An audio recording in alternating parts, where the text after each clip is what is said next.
Halo semuanya, aku Anarga. Jadi di kesempatan ini kita akan ngebahas mengenai seputar gaya Lorentz. Nah, jadi gaya Lorentz itu sebenarnya apa? Mungkin kalau kita dengar gaya Lorentz, biasanya kita pakai untuk nge-refer ke gaya magnetik, yaitu gaya yang muncul dari medan magnet. Tapi sebenarnya gaya Lorentz itu lebih ke arah gaya elektromagnetik secara keseluruhan. Jadi, ya dia sebenarnya adalah gaya elektromagnetik itu sendiri. Dan kalau kita lihat dari namanya aja, dia terdiri dari komponen gaya listrik sama gaya magnetik. Nah, kalau komponen gaya listriknya pasti kita udah hafal, yaitu F sama dengan QE, udah familiar kita. Nah, sekarang kalau gaya magnetiknya itu apa? Nah, ini akan kita bahas.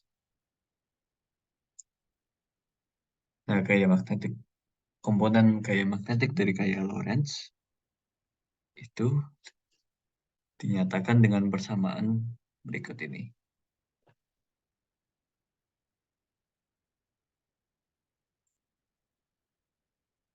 F atau Fm sama dengan Q V cross B. Dengan Q ini adalah muatannya. Kalau dia positif atau negatif, biasanya tandanya dimasukin aja ke dalam persamaannya biar jelas. Kemudian V ini adalah arah gerak muatan tersebut. Dan B adalah medan magnet. Keduanya adalah modal vektor dan ini cross product ya. Atau mungkin juga biasa ditulis sebagai QVB sin theta gitu dengan theta sudut antara V dan B. Tapi ya ini kita di sini harus hati-hati tentang sudutnya dan arahnya ya. Karena ini cross product jadi arah vektor F itu harus tegak lurus dengan vektor V dan vektor B. Misal ini vektor B, ini anggap tiga dimensi ya. Jadi ini keluar, ini ke kanan, ini ke atas.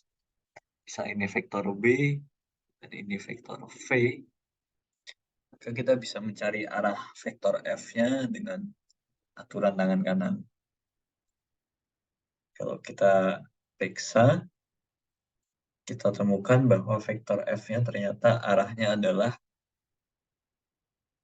ke atas.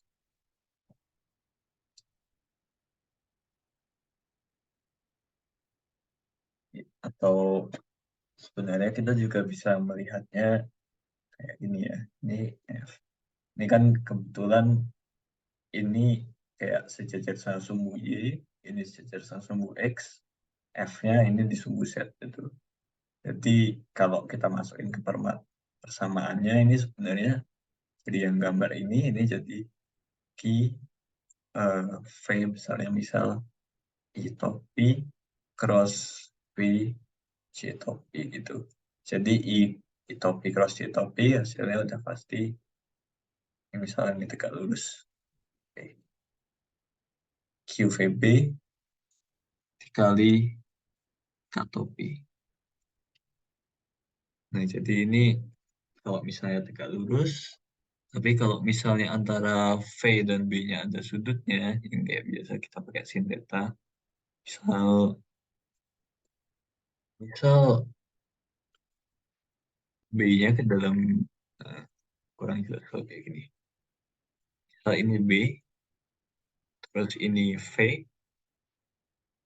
ini keduanya kayak masih berada di bidang yang sama begitu ya. Maka F-nya itu arahnya harus tegak lurus dengan kedua ini. Dan besarnya, jadi karena ini dia kayak dalam bidang yang sama, jadi F-nya harusnya arahnya kayak ke sini juga. F gitu. Misalnya ini sumbu Y, sumbu X yang sana, maka F-nya ini besarnya sendiri itu akan sama dengan Q V besar V besar B sin theta dengan theta itu sudut ini. Tapi untuk arahnya ya nah kita masukin cross produknya atau kayak kita logika aja. Kita bisa tahu ini kan V kan dia punya komponen I, punya komponen J. Jadi ini kalau misalnya kita pakai cross produknya, misalkan kayak gini. Q V cross B, kita tahu dia ada komponen X-nya, yaitu V sin theta, I topi, tambah V cos theta, J topi, cross B yang arahnya J topi. Nah, ini yang di luar ya. Kita bisa lihat bahwa V cos theta ini akan hilang karena dua-duanya searah ya, J topi cross J topi jadi 0, menyisakan QV sin theta kali B arahnya I cross J jadinya K topi. Nah, jadi vektornya gini kita dapatnya. Kalau misalnya antara V dan B-nya sebidang sama-sama di bidang X Y gitu. Jadi ada sin tetanya, tapi kalau nggak tegak lurus. Nah, ini kayak magnet. Kemudian komponen satunya dari kayak, oh ya satu hal dulu. Satu hal yang unik dari gaya magnetik itu karena dia cross product. Jadi dia tidak melakukan kerja. Kenapa? Karena udah pasti dia antara arah perpindahannya dengan arah gayanya itu tegak lurus gitu.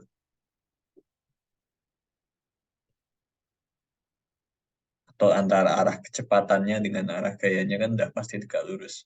Padahal kan perpindahan dia searah dengan kecepatan kan. Makanya gaya magnet tidak melakukan kerja atau W-nya 0. Tapi bukan berarti medan magnet tidak punya energi potensial. Itu nanti akan kita lihat. Nah, kemudian ini kayak magnetik. Komponen pertama, sebenarnya komponen kedua dari kayak Lorentz. M sama dengan Q V cross B. Nah, oh ya. Terus kayak ini kan bisa ditentukan dengan aturan tangan kanan ya. Cuma mohon diingat kalau dia sesuai kayak biasa itu kalau muatannya positif. Tapi kalau muatannya negatif, nanti dia arah gayanya juga bakal berkebalikan. Jadi misalnya di yang gambar ini, kalau misalnya dia muatannya negatif, nanti F-nya dia bakal ke bawah. Aksen itu ya. Kalau muatannya negatif, F-nya berlawanan arah dengan kalau misal muatannya positif. Nah, jadi komponen keduanya ini, tapi kayak magnet ini sebenarnya eh, ada bentuk lainnya yang biasanya lumayan berguna juga, yaitu F sama dengan I L cross B. Ini untuk sebuah kawat atau kabel berarus gitu ya, yang berada di medan magnet. Ya, misalnya lihat ke kabel arusnya sebesar I, terus ini ada medan magnet masuk ke dalam bidang kertas.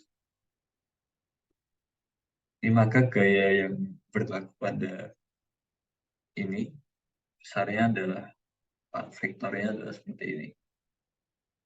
Arahnya gimana ya sesuai arah L cross B. Dalam hasil ini, maaf, dalam soal ini berarti L cross B-nya seharusnya dia arahnya, oh ya, L-nya ini sesuai seperti ini, syaratnya itu adalah L harus selalu searah dengan I.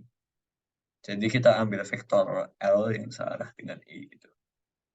Nah, ini kalau kita lihat, dia arah gayanya tuh harusnya ke sini, tegak lurus.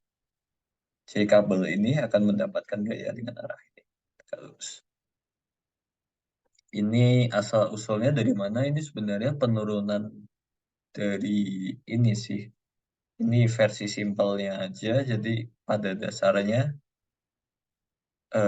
kan key V cross V ini sebenarnya penurunan lengkapnya harus dalam bentuk kayaknya sebenarnya harus dalam bentuk diferensial, tapi ya kayak logikanya simpelnya itu ini key-nya bisa diubah jadi lambda L vektor, dan kita tahu kalau V itu adalah L, maaf, eh, X panjang per waktu cross V. Nah, ini kita kan juga tahu bahwa lambda itu adalah key per X kan, muatan persatuan panjang X per T cross V. Nah, ini kalau L-nya searah dengan arah gerak muatannya, ya berarti searah dengan arusnya gitu ya. Kita anggap searah dengan arusnya. Ini yang dia bisa tukaran posisi sama V. Jadi ini Q per X per T kira-kira gitu ya. L cross V. Ini bisa hilang. Kita dapat bentuk Q per T L cross V yang sama dengan I. Kita tahu bahwa arus itu sebenarnya adalah muatan dibagi waktu ya. L cross V. Jadi asal-usulnya dari situ sebenarnya. Ini kayaknya sebenarnya kurang tepat sih. Harusnya yang lebih formal dari ini ada caranya. Bisa dicari aja kalau mau. Tapi ya kayak logikanya kira-kira gini lah. Nah, jadi ini kemudian sebentar,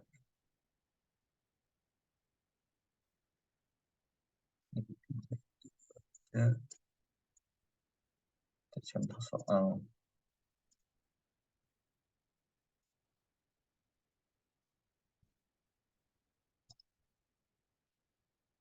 sebentar. Nah, kemudian kita udah menjawab untuk gaya magnetnya. Jadi kita bisa lanjutkan gaya Lorentz lengkap itu sebenarnya adalah dinyatakan dengan persamaan ini. F sama dengan Q E plus V cross V. Jadi ini gaya totalnya ya, gaya elektromagnetik. E ini komponen dari medan listrik, V cross V ini komponen dari medan magnetnya. Dan nggak nggak selalu harus ada keduanya. Jadi kalau kalau dia nggak ada medan magnet, ini kan jadi kayak kayak kayak elektrostatik biasa ya, hukum Dan kalau dia nggak ada medan listrik juga bisa aja sebenarnya jadi kayak yang di atas tadi, ini magnetnya. Nah, kemudian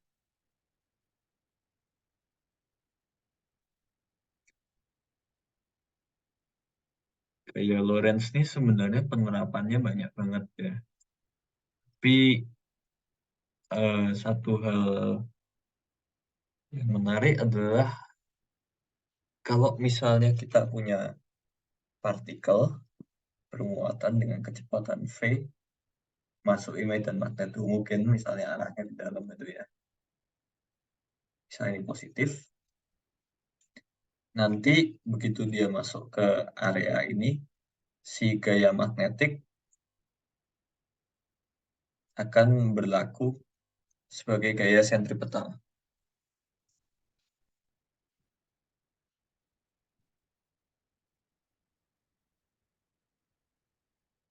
Jadi si partikelnya akan bergerak melingkar gini lintasannya.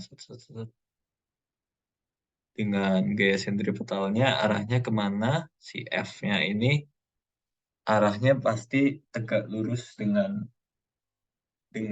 V tangensialnya. Jadi, nah ini juga sesuai dengan pernyataan tadi bahwa gaya magnet nggak melakukan kerja. Karena meskipun dia nggak apply gaya pada partikelnya, Tapi kecepatan partikelnya sebenarnya nggak berubah, cuma berubah arahnya aja.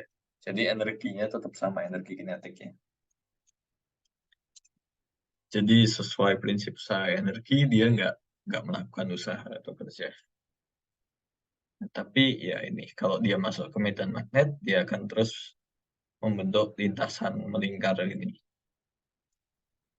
Dan kita bisa, ini adalah suatu fenomena yang banyak gunanya gitu, dipakai di peralatan macam-macam, di bisa spektrometer, dan biasanya sering keluar di soal juga. Jadi mungkin kita bisa turunin dikit gimana jadinya gaya Lorentz kalau dia bekerja sebagai gaya sentripetal, gaya magnetiknya ya. Jadi ini kalau dia udah gaya sentripetal dalam lintasan gini, udah pasti tegak lurus, selalu tegak lurus, jadi nggak usah pakai sin-sinan aja, langsung QVB sama dengan V kuadrat per R. V-nya bisa kita hilangin, kita dapat QB sama dengan MV per R. Nah, ini dia jadi prinsip dasar kerjanya bagi spektrometer massa ya. Jadi dia, kalau kita tahu kecepatannya, kita tahu jari-jarinya, kita bisa mendapatkan massa sebuah partikel itu berapa gitu. Setelah kita tahu muatan dan kita memberikan medan magnetnya berapa gitu. Ini kan bisa di QPR per M, atau bisa juga sering juga keluar itu nyari jari-jari lintasannya, misalnya per M maksud saya per V. Nyari jari-jari lintasannya kalau kita tahu massa partikelnya. Jadi dia kalau kita suruh cari jari-jari lintasan, bentuknya jadi MV per KB gini dan sebagainya. Tapi persamaan dasarnya ini kalau dia sebagai gerak lingkar. Nah, terus salah satu aplikasi yang menarik dari gaya Lorentz ini, baik komponen gaya listriknya maupun gaya magnetiknya, yaitu alat yang disebut dengan selektor kecepatan. Jadi dia memanfaatkan gaya Lorentz, ya bukan cuma gaya komponen gaya listrik atau gaya magnetnya. Jadi selektor kecepatan itu dia terdiri dari kayak plat sejajar ini. Terus ini ada slit, ada celah. Ini ada pemancar berkas partikel. Terus ini misalnya muatan positif. Dan ini muatan negatif. Nah, ini kan di sini, oh ya, kemudian ada medan magnet. Arahnya misal masuk ke bidang kertas.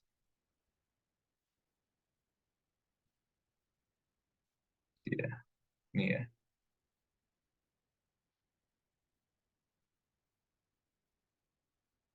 Nah, kemudian kalau kita lihat dari sistem ini, berarti ini ada medan magnet umum B dan B. Terus dari atas ke bawah ini ada medan listrik umum B juga, E gitu ya. Nah, jadi ini ada kedua medan untuk membuat kayak elektromagnetik. Terus misalnya sini aku memancarkan sebuah berkas proton katakanlah. Nah, dalam sebuah berkas partikel itu kan kecepatannya bermacam-macam.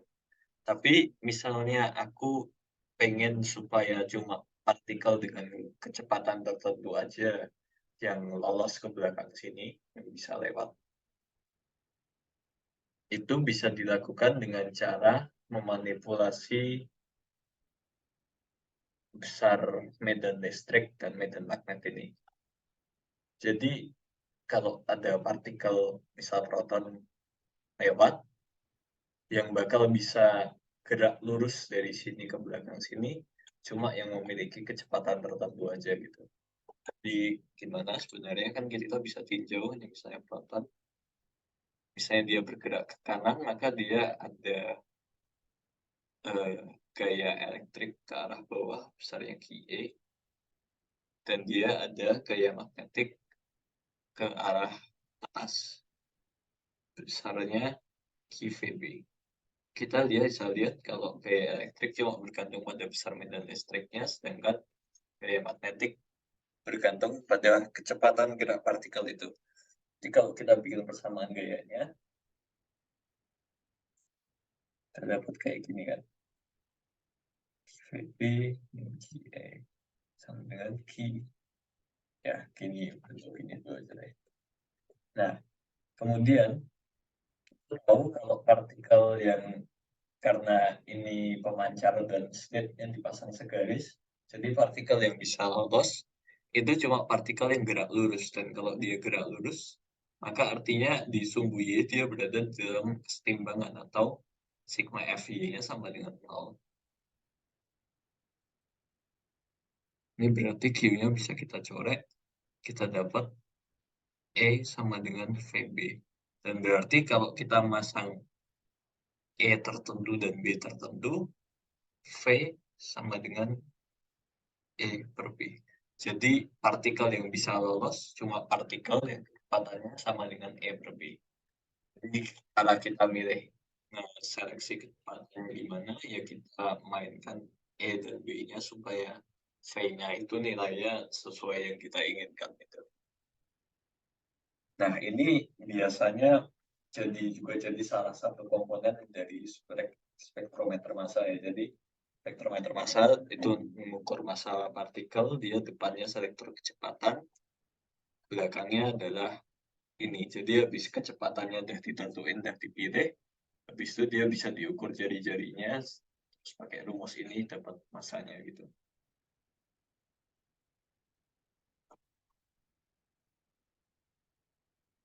Nah, kemudian satu hal lain yang menarik dari medan magnet dan gaya magnet itu adalah kalau misalnya kita memberikan medan magnet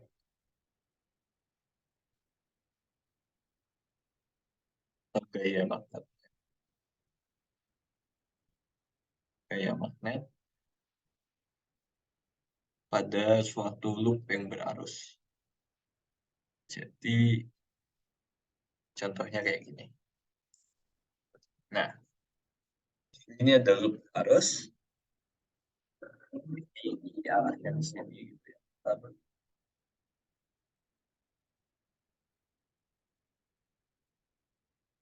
Kemudian dari sisi sini ada medan magnetnya. Nah, kalau kita lihat pakai gaya magnetik, pakai aturan tangan kanan, kita yang dalam bentuk ini tadi ya, F sama dengan I L cross B. Ini kita bisa lihat di sini dia vektor L-nya arahnya ke bawah, di sini vektor L-nya arahnya ke atas, karena dia searah dengan I-nya. Nah, kita bisa lihat bahwa di kabel 2 dan kabel 4 ini ada gaya, tapi di kabel 3 sama 1 nggak ada. Kenapa? Karena sudut antara L dan B-nya 0 derajat atau 180 derajat, jadi L cross B-nya sama dengan 0. Nah, tapi kalau kita lihat di kabel 2, itu dia kayak aturan tangan kanan, bisa dilihat dia ada gaya arahnya ke atas. Misal kita sebut ini apa ya, ke sana itu Y, ke sini X, terus keluar itu Z gitu ya. F2 itu akan ada gaya besarnya I, L panjang segmennya ini ya, jadi H sebenarnya dikali B arahnya ke positif topi, dan di F4 juga ada ini, kita baca jadi I, AB, K topi, dan di F4 itu dia juga ada gayanya dengan I besar juga, cuma karena dia besarnya sama, cuma karena dia arahnya berlawanan, jadi ini min katopi, karena arah arus yang berlawanan, arah TL-nya berlawanan, jadi arah gayanya juga berlawanan. Nah, kalau kita lihat di gambar ini, nanti dia di loopnya akan muncul torsinya. Nah, taunya ya sama dengan F2 plus F4 cross R-nya itu ya. Sehingga kalau besarnya sama, ujung-ujungnya kita dapatkan dia itu 2 IAB kali B per 2 dengan B itu lebarnya sama dengan I dikali A dikali B. Nah, ini torsi yang diberikan pada sebuah loop berarus. Nah, sekarang sebenarnya satu hal yang menarik kenapa kita ngurusin loop berarus, karena loop berarus itu dia menjadi model dari dipol magnetik. Oh iya, by the way, sorry ini tadi ya ini salah aja sih. Harusnya I AB kali B ya. Karena ada B dari ini B-nya yang ini bukan medan magnet tapi luas loopnya. Nah, ini kan tapi dia kebetulan kayak I dan B-nya udah tegak lurus. Jadi sebenarnya kalau mau di generalisir, ya bentuknya jadi gini. I AB cross B. Nah,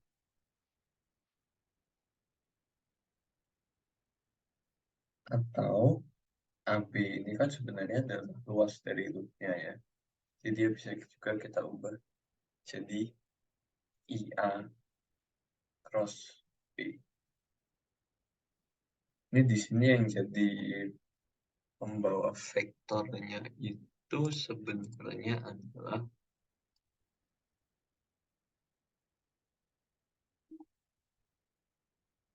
A ya.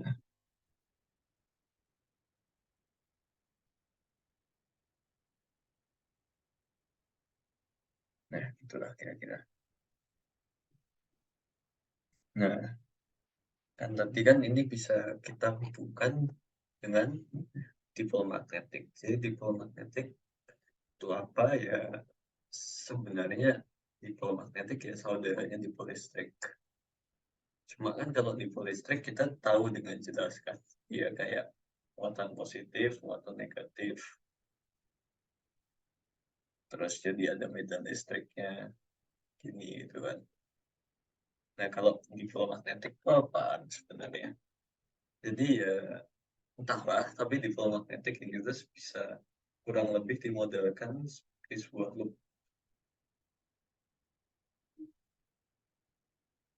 loop berarus ini ya.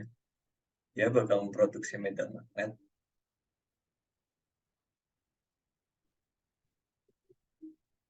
yang profilnya sesuai dengan hasil observasi gitu. Nah, sebenarnya ada juga yang memodelkan dipol magnet itu kayak dua partikel, yang satu kutub utara, yang satu kutub selatan. Kayak anggap dua magnet bulat tapi kecil dan satunya cuma satu kutub aja. Nah, cuma selama ini belum bisa diobservasi keberadaan magnet monopol atau satu kutub aja. Beda dengan listrik, kalau satu kutub listrik aja kan ya muatan biasa aja kan, udah jelas ada entah elektron negatif aja, proton positif aja. Tapi kalau magnet utara aja atau selatan aja itu sampai sekarang belum ketemu, meskipun mungkin harusnya ada. Nah, itu fun fact aja. Nah, tapi di sini kita nggak pakai model kayak gini. Di sini kita modelkan sebagai loop arus listrik yang ada medan magnetnya gitu. Sama kayak ini. Nah, kan kita di sini punya persamaan tau sama dengan IA cross B. Nah, IA ini jadi besaran mu, yaitu momen dipol magnetik.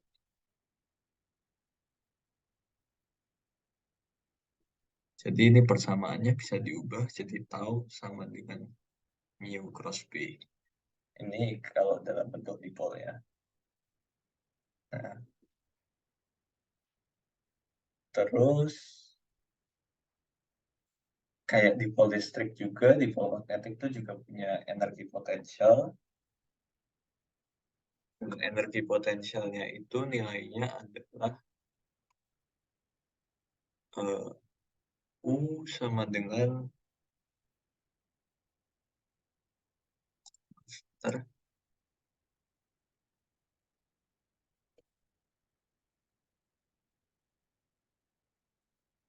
min mu kali B.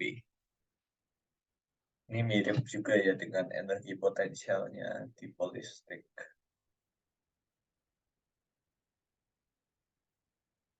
Potensial minusnya ya karena energi potensial. Dipol magnet. Jadi berkaitan dengan dipol magnet, ya ini torsinya jika dia berada di medan magnet itu IA cross B. Bisa juga tulis apa I B gitu. Terus torsinya mu cross B dan energi potensialnya min mu kali B.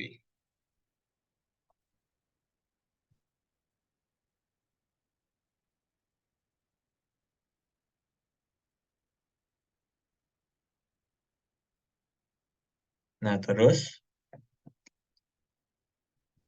sebenarnya tentang dipol ini masih mendalam banget ya dan bakal ribet. Tapi kayaknya kita yang kepake nggak terlalu banyak, paling kita yang kepake sampai sini aja gitu.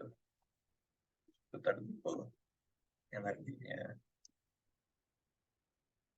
Nah, sebenarnya material magnetik itu kayak bisa dianggap ketika dia diberi medan magnet eksternal, dia nanti akan terpolarisasi jadi dipol-dipolnya searah semua gitu. Tapi ya itu kapan-kapan aja kalau mau.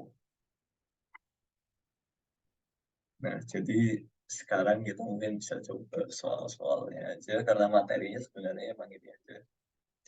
Kalau ngikutin SAP di minggu ini, tanggal Lorentz dan hubungannya sama dipol.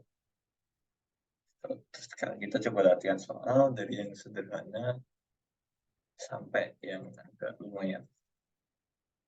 Pertama ini tentang percobaan sinar katoda ya. Ceritanya percobaannya Thomson tentang penemuan elektron. Jadi ceritanya ada berkas sinar katoda melalui sebuah medan magnet dan listrik yang uniform. Dan dia mengadjust electric field-nya, medan listriknya diganti-ganti gitu ya. Misalnya ini E, terusnya ada medan magnet ke dalam sorry.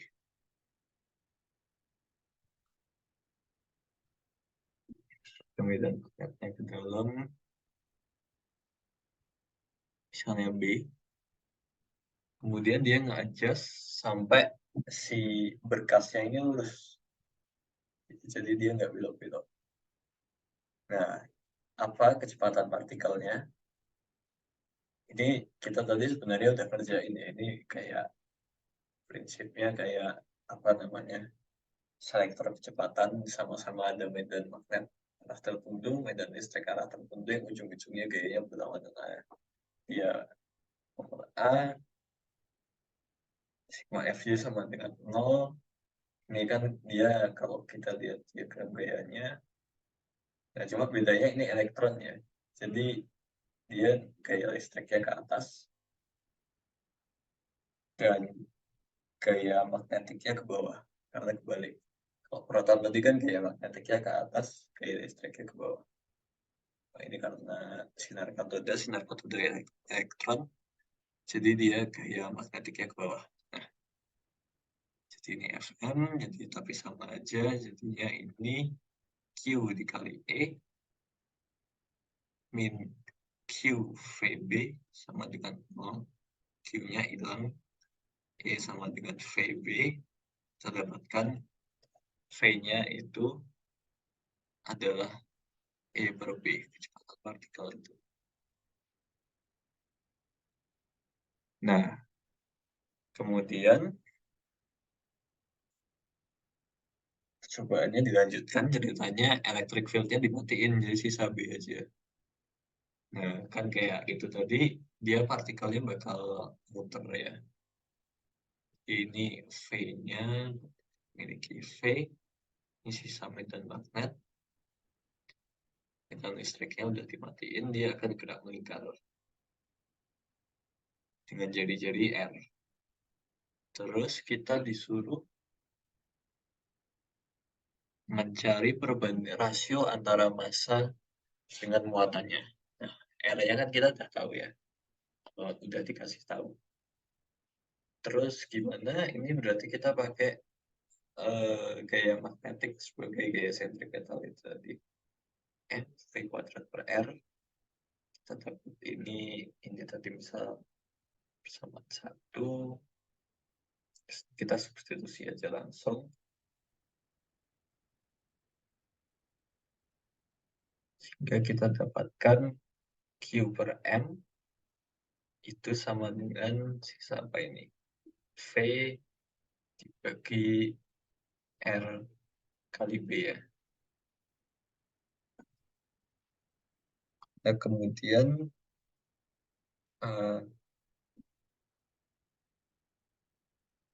kita bisa substitusi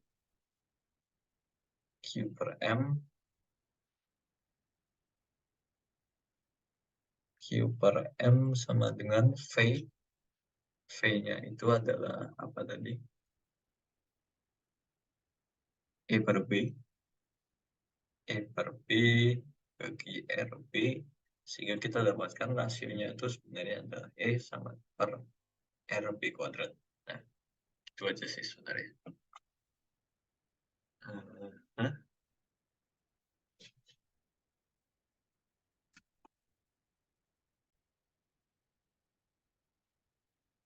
Nah, oke. Terus untuk contoh soal selanjutnya, ini kayaknya soal dipo. Sebuah magnet batangan kecil suspended kayak terbang-terbang di magnetic field 0,25 Tesla dan torsi maksimumnya ini. Jadi, ini kayaknya sebenarnya kita tinggal masukin rumus saja sih. Kan kita tahu bahwa tau sama dengan mu cross B. Maka ya ini kayaknya kita asumsikan dia udah tegak lurus gitu ya. Jadi tau per B sama dengan mu. Langsung aja mu-nya sama dengan 0,25 dibagi, maaf, kebalik. 4,6 kali 10 pangkat min 3 bagi 0,25. Hasilnya adalah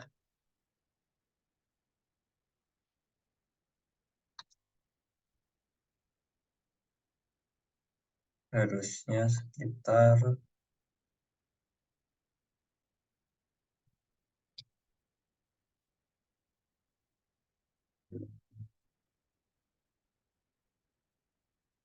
0,0184.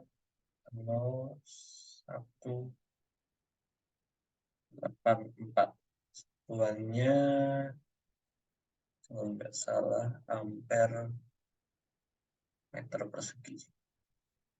Nah kan I kali A, ini satuannya ampere, ini meter persegi ya. Oke, bisa benar.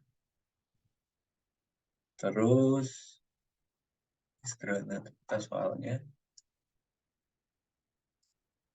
Selanjutnya ini kayak Lorentz pada kawat berarus juga ya. Di sebuah persegi, ya segi 4 lah. nahan massa sebesar M, terbang-terbang secara vertikal dengan salah satu ujungnya berada di dalam magnetic field uniform sebesar B yang arahnya ke dalam ya ini. Magnetic field-nya arahnya ke dalam.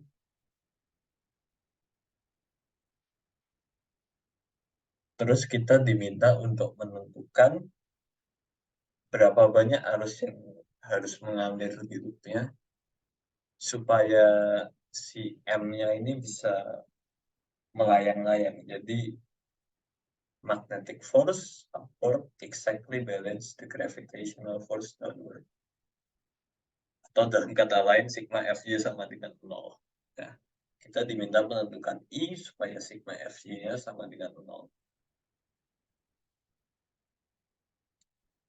Nah, kemudian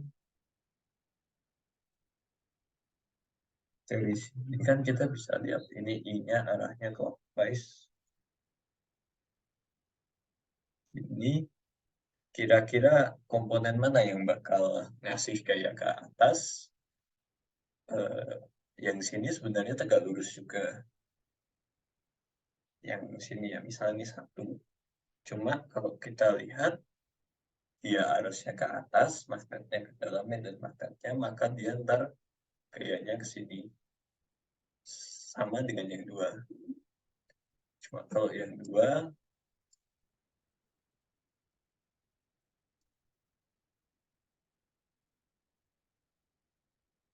itu arusnya bukan maaf, arusnya ke bawah ya, dan clockwise. Arusnya ke bawah, dia meskipun ada yang masuk di medan magnet ini, dia gayanya ke kanan. Misalnya 2. Ini meskipun aku gambarnya di sini, tapi sebenarnya yang ada gayanya ini cuma yang ada di dalam medan magnetnya ya. Yang di luar nggak ada. Jadi ini kurang tepat gambarnya sebenarnya. Harusnya cuma di sini yang ada gayanya. Nah, kalau gitu pasti yang ngasih gaya ke atas, yang di atas ini. Bener nggak? Coba kita lihat. Kan ini, misal ini ke dalam itu sumbu set. Misal ini X, Y, Z, maka si kabelnya ini arahnya I topi cross K topi. Ini ke dalamnya dia, oh ya, sorry, set positif itu harusnya keluar. Kalau misalnya gini bentuknya. Ini set positif, maka dia cross min K topi, sehingga kita dapatkan I cross min K itu adalah J topi. Jadi benar ya, gaya Lorentz-nya arahnya ke atas. Jadi, kalau mau cepat sih langsung pakai aturan tangan kanan aja, nggak usah dikerasin dulu beneran. Tapi ya gaya Lorentz-nya arahnya ke atas, besarnya langsung aja kita masukin di sini ya. Sigma Fj sama dengan 0. Ke arah atas ada gaya magnetik, ke arah bawah ada gaya gravitasi besarnya mg. Jadi ini ada percepatan gravitasi ke bawah ya. Nah, kemudian F magnetiknya ini karena ini udah tegak lurus, jadi langsung aja ILB min mg sama dengan 0. Sehingga kita langsung bisa dapat I-nya supaya dia nggak jatuh adalah mg per LB, dengan L-nya ini panjang kabel yang mengkontribusikan gaya ini, yaitu A, sama dengan mg per A dikali B.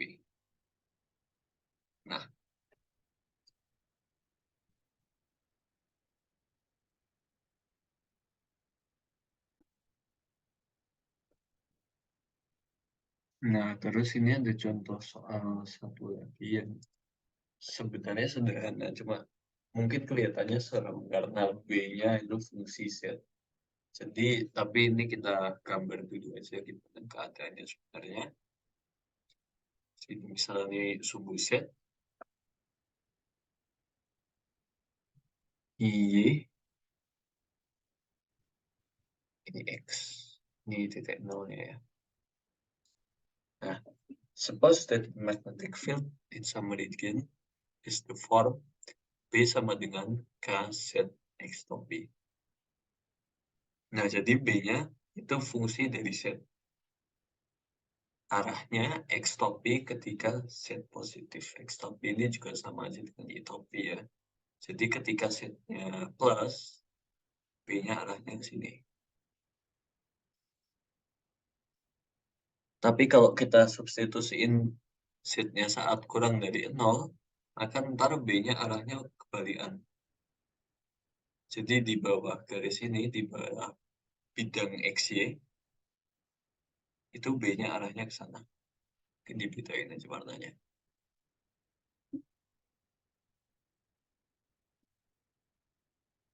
Ini di bawah sana ya.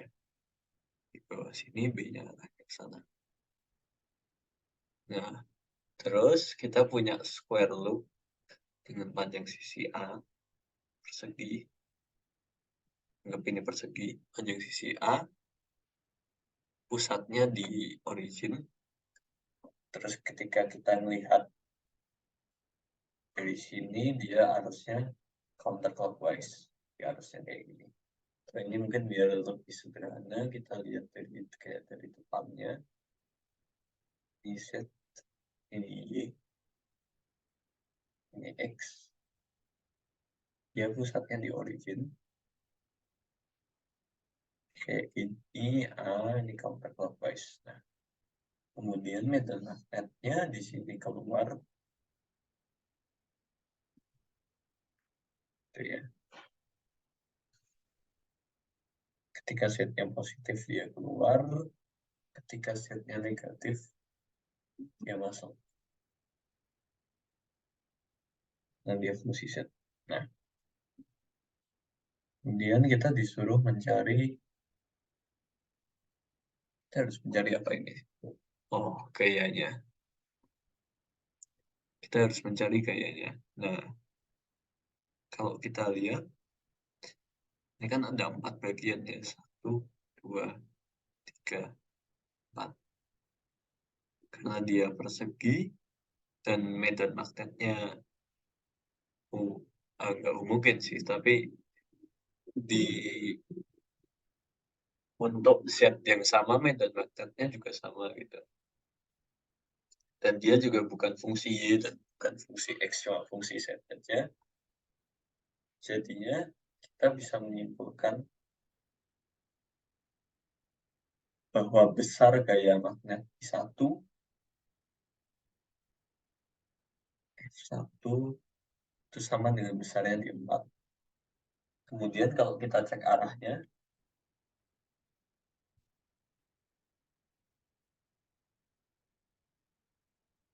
dia arahnya bakal berlawanan. Jadi di sumbu X-nya, sigma Fx-nya sama dengan 0.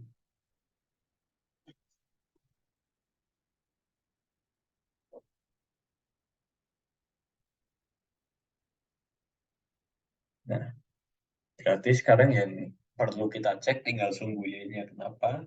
Karena dia nggak nge-cancel. Kenapa nggak nge-cancel? Karena yang meskipun loopnya searah, kan biasanya kalau loopnya searah terus medan magnetnya mungkin itu dia bakalan cancel kalau arahnya kayak gini ya, orientasinya kayak gini. Nah, cuma ini masalahnya yang bagian 4 yang di atas, sorry, ini 3 ya harusnya tadi. Ini 3, sorry.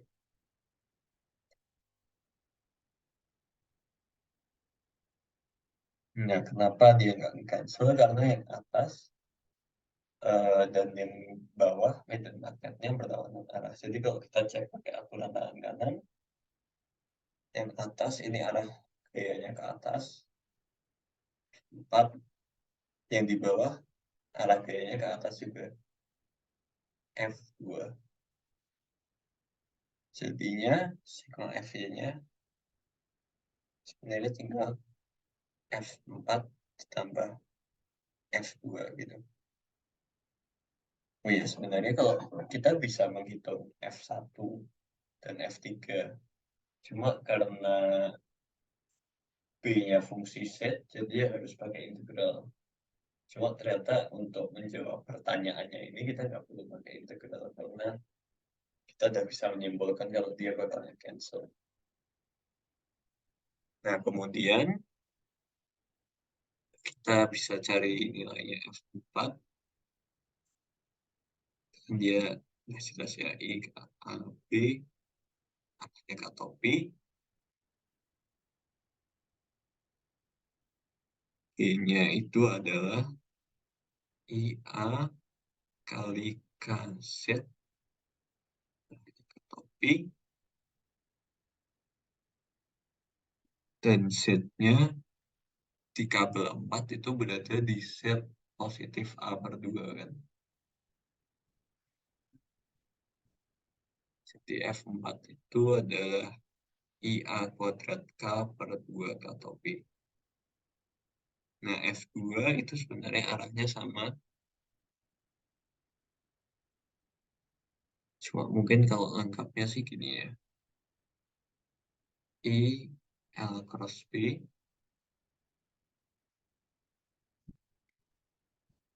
dia sebenarnya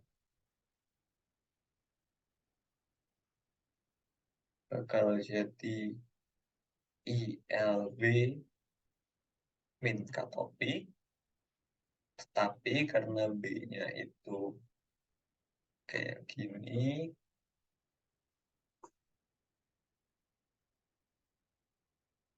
kalau kita masukin tandanya, ini kan di min A per 2 ya. Ini L-nya juga bisa diganti aja jadi A, karena panjangnya kawat panjang sisinya kan A. Topi minusnya hilang. Jadi dia arahnya ke atas juga. Vektor ya. IA kuadrat per 2K arahnya juga jadi K topi. Ini konstanta ya, bukan vektor satuan. Sehingga kita bisa simpulkan bahwa total gayanya itu adalah total gaya di sumbu Y, besarnya ya IA kuadrat K, arahnya K topi. Oke.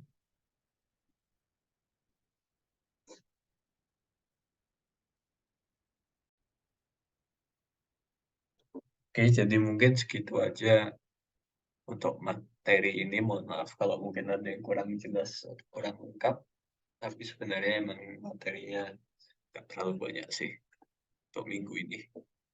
Oke, sekian dan terima kasih.